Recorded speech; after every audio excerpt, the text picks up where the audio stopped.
जय मां कामाख्या। कामाख्या टुडे में आपका स्वागत है मित्रों। कैसे हैं आप सभी लोग? आशा करता हूँ आप सभी स्वस्थ होंगे, अपने परिवार के साथ कुशल पूर्वक अपने जीवन को आगे बढ़ा रहे होंगे। मित्रों, आज की चर्चा कुछ रत्नों के बारे में हम करने जा रहे हैं। रत्न कुछ विशेष ग्रहों के को रिप्रेजेंट करने वाला रत्न। जातक की कुंडली में आपने बहुत सारे ज्योतिषियों से सुना होगा कि अमुक ग्रह के लिए आप अमुक रत्न धारण करें। उसी श्रृंखला को आगे बढ़ाते हुए आज हम चर्चा करेंगे पन्ना पे। पन्ना के बारे में बहुत कुछ सुना है, हमने भी बहुतों से सुना है। या पन्ना के संदर्भ में ये कहा जाता है, जो इसको पहनेगा, जो इसको धारण करेगा, उसको अत्यधिक लाभ होगा। यह बात बहुत हद तक सही तो है, लेकिन यदि इसे वे लोग धारण करें जिनकी कुंडली में कुछ निम्न बातें, जिसके बारे में आज हम चर्चा करने जा रहे हैं, तो उनको अत्यधिक लाभदायक सिद्ध होता है पन्ना रत्न धारण करना। बुध का रत्न पन्ना है और बुध मिथुन राशि का स्वामी है। अतः मिथुन लग्न वालों के लिए पन्ना रत्न धारण करना सर्वोत्तम होता है। इससे उसको चौतरफा लाभ भी प्राप्त होता है। कन्या लग्न वालों के लिए भी पन्ना धारण करना लाभदायक है, क्योंकि बुध कन्या लग्न और पन्ना रत्न का स्वामी है। मेरे कहने का अभिप्राय है कि मिथुन और कन्या राशि का जो लॉर्ड है वो बुध है, और अगर लग्न आपका कन्या लग्न है और मिथुन लग्न है तो आप पन्ना धारण कर सकते हैं। ज्योतिषीय सलाह के हिसाब से आपको लाभ होगा। किसी भी व्यक्ति की कुंडली में बुध 6ठे और 8वें भाव में स्थित हो तो उसके लिए पन्ना धारण करना लाभदायी होता है। यदि कुंडली में बुध सूर्य एक राशि में स्थित हो तो पन्ना को धारण करना परम लाभदायक है, लाभप्रद है। यदि बुध धनेश होकर 9वें भाव में स्थित हो तो पन्ना पहनना सर्वोच्च कल्याणकारी माना जाता है। दोबारा कहता हूं, यदि बुध धनेश होकर 9वें भाव में स्थित हो तो पन्ना पहनना लाभकारी, परम कल्याणकारी भी है। बुध सप्तमेश होकर द्वितीय भाव में, नवमेश होकर चतुर्थ भाव में, या भागेश होकर 6ठे भाव में स्थित हो तो पन्ना पहनना अत्यंत शुभ और परम लाभदायी है। अगर बुध श्रेष्ठ भाव का स्वामी होकर अपने भाव से अष्टम भाव में स्थित हो, अगर बुध श्रेष्ठ भाव का स्वामी होकर अपने भाव से अष्टम भाव में स्थित हो तो पन्ना अवश्य धारण करें। यदि बुध की महादशा या अंतरदशा चल रही हो तो पन्ना पहना जा सकता है। यदि जन्म कुंडली में बुध श्रेष्ठ भाव मतलब अच्छे भाव, दूसरे, तीसरे, चौथे, 5वें, 7वें, 9वें, 10वें या 11वें भाव में स्थित होकर अपने 6ठे भाव पर स्थित है। दोबारा कहता हूं, समझिएगा। यदि जन्म कुंडली में बुध श्रेष्ठ भाव दूसरे, तीसरे, चौथे, 5वें, 7वें, 10वें अथवा 11वें भाव के स्वामी होकर अपने भाव से 6ठे स्थान पर स्थित हो तो पन्ना पहनना अति उत्तम है। यदि बुध मंगल, शनि, राहु अथवा केतु के साथ स्थित हो तो भी पन्ना पहनना आपके लिए लाभदायक है। अगर बुध पर शत्रु ग्रहों की दृष्टि हो तो पन्ना अवश्य धारण करें। किसी भी राशि में बैठा हुआ बुध अपने शत्रु ग्रहों से दृष्टि को प्राप्त करता हो तो आपको पन्ना धारण करना चाहिए। व्यापार, वाणिज्य, गणित व अकाउंट संबंधित कार्यों से अगर जुड़े हुए लोग पन्ना धारण करते हैं तो उनको अच्छा फल प्राप्त होता है। जिन व्यक्तियों के स्मरण शक्ति, याददाश्त कमजोर हो तो उनको भी पन्ना पहन लेना चाहिए, लाभ होगा। जिन बच्चों का मन पढ़ाई में न लगता हो या जो पढ़ते हैं शीघ्र भूल जाते हैं, उनके लिए यह उनकी मानसिक विचारधारा और बुद्धि को पूरा सहयोग देता है। ऐसे बच्चों को भी पन्ना धारण करा देना चाहिए। जो व्यक्ति बातचीत के क्रम में हकलाते हों या तुतलाते हों, उनके लिए भी पन्ना औषधि का काम करता है।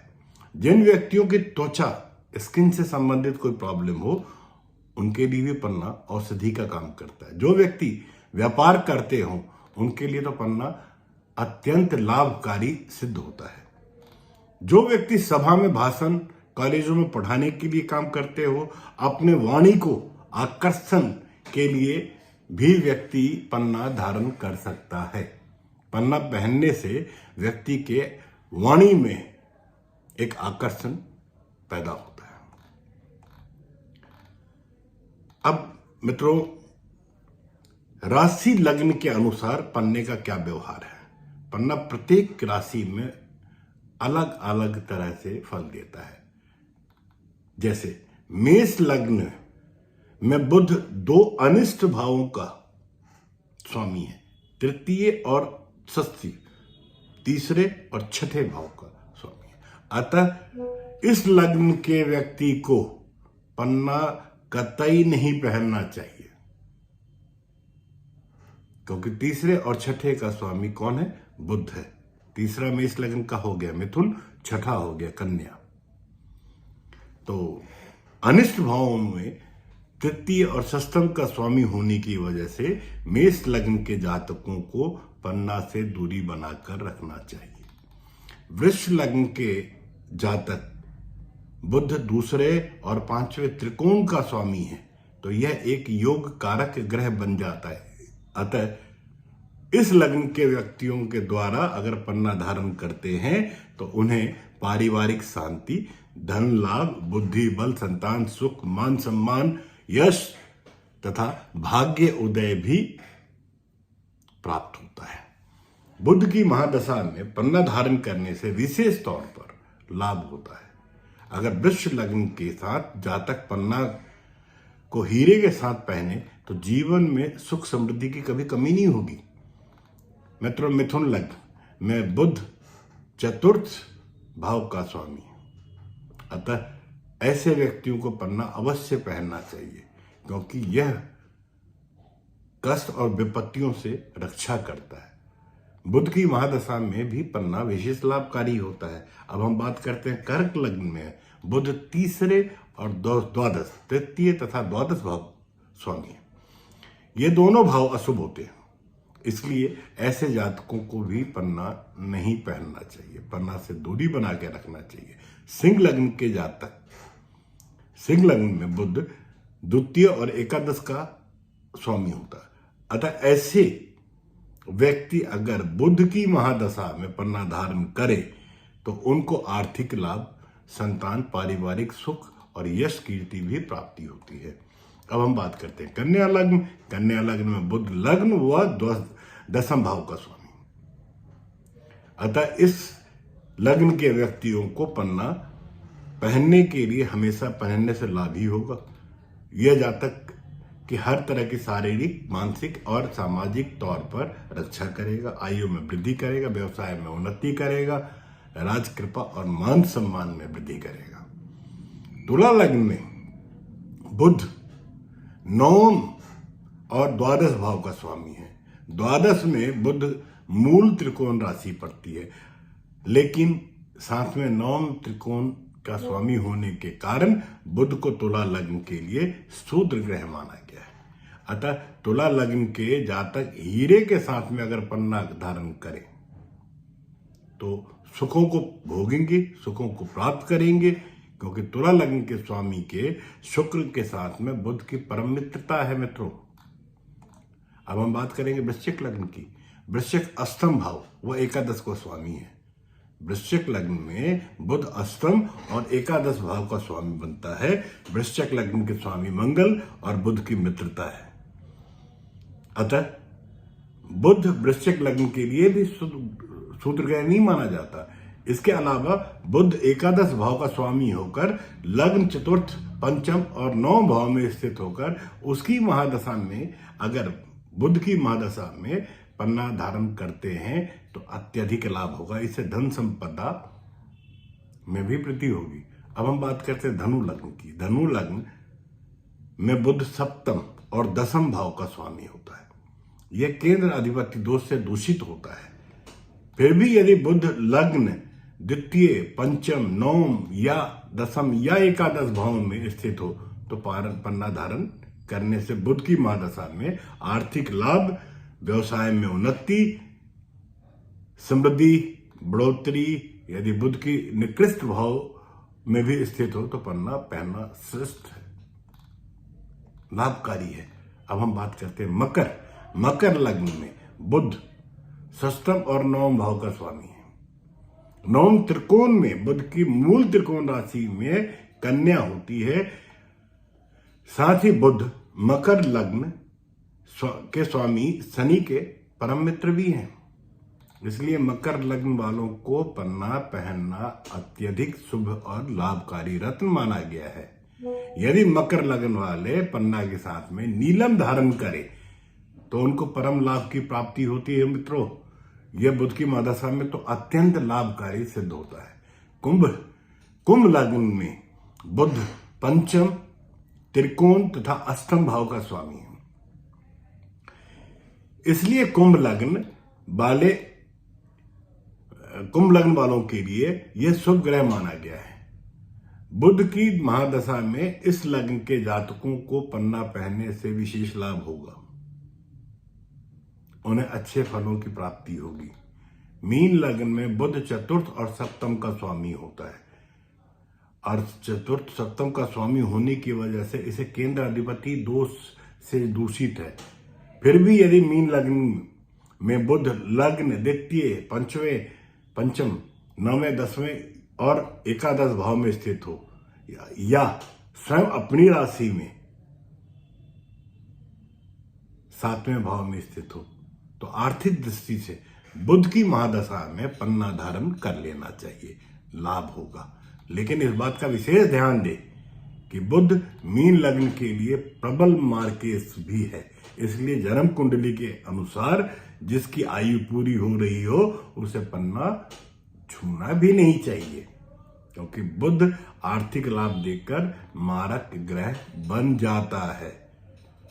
मिथुन राशि का, की, कु, ग, अंगा, छ, के, को, ह। कन्या राशि टा, पा, पी, पू, पा, णा, अंग, ड, पे, पो। बुध का जो मूल मंत्र है ओम बुम बुद्धाय नमः। बनने के साथ कभी भी मूंगा और मोती धारण ना करें। मैं पुनः कहता हूं, पन्ना रत्न जो भी व्यक्ति धारण कर रहे हों, इस रत्न के साथ में आप मूंगे और मोती को कतई ना पहने। अंततः कोई भी रत्न मन से ना पहने तो कोई फायदा नहीं। पूरे भाव, पूरे श्रद्धा से पहने। जन्म कुंडली के अनुसार पहनना ही अति उत्तम है।